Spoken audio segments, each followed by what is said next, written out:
Today, we're going to be talking about Tiki Barber being an absolute moron.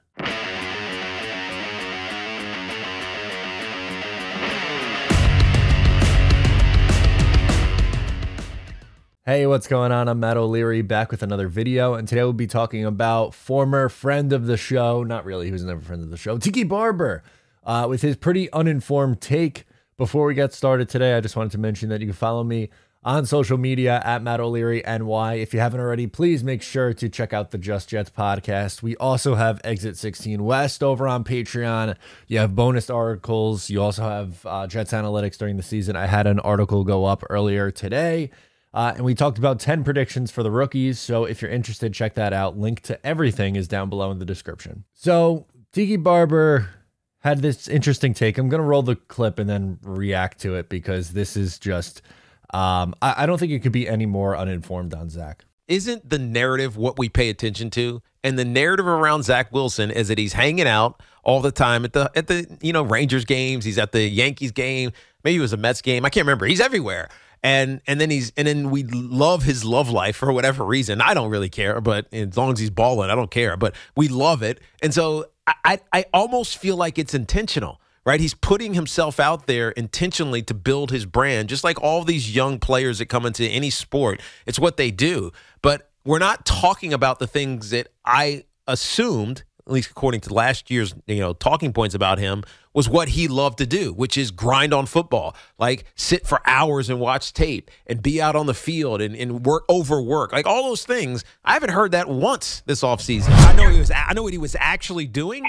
But what I'm hearing is the exact opposite of that. Say what you want about Zach Wilson. Like, if you're not a believer in him, that's fine. I'm not going to be able to change your mind on that. It's just probably a preconceived notion you already had on him, because there was really nothing last year that you could have seen one way or the other to say that you have a definite feel on this guy's going to be great or this guy's not going to be very good.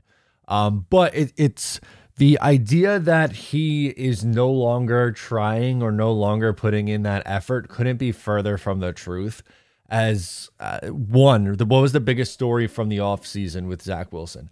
Thick Zach Wilson. He put on 18 pounds, and not like 18 pounds of fat. It's muscle. He got built up. He looks bigger. He looks stronger. So number one, he was working on his body. He's working on his nutrition. He talked about that.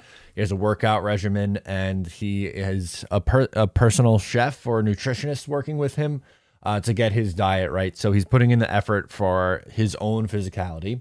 He also flew around the country to individual teammates to work with them. He went to Braxton Berrios down in Miami. He went with Corey Davis down to where he was located. It wasn't like, so when Mark Sanchez was a Jets quarterback, he did something every year called Jets West. He was based out in California. He'd bring in some of the receivers, tight ends, people to work with him. And everyone would fly out there. He obviously has the luxury of an uncle or someone, a relative who is very high up in JetBlue. So he has the opportunity to fly around the country, and he took he took that opportunity and went and was proactive about working with his teammates, which is something that is important for a young quarterback, to get in a rhythm and get in a routine with these guys. And the funny thing was too, less than 24 hours before this little rant that Tiki Barber went off on, Zach Wilson posted on Instagram, and the exact quote was, "Took the boys to whatever, this ranch club in Idaho before camp.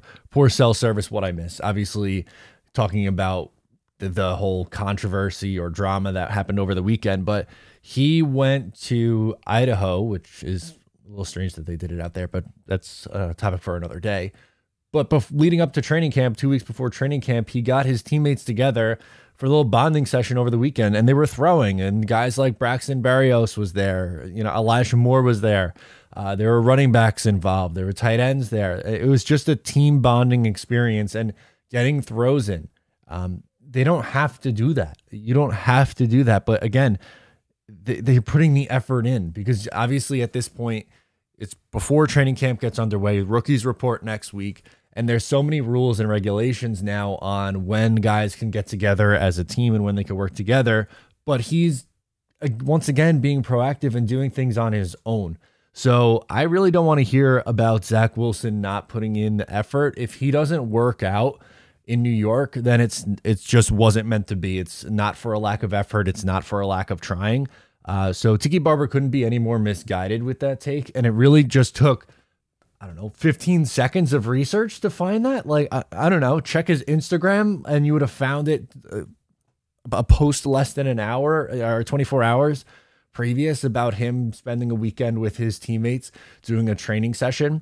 It would, I don't know, follow anybody on Twitter talking about his growth and physical size and the effort he's put into his body.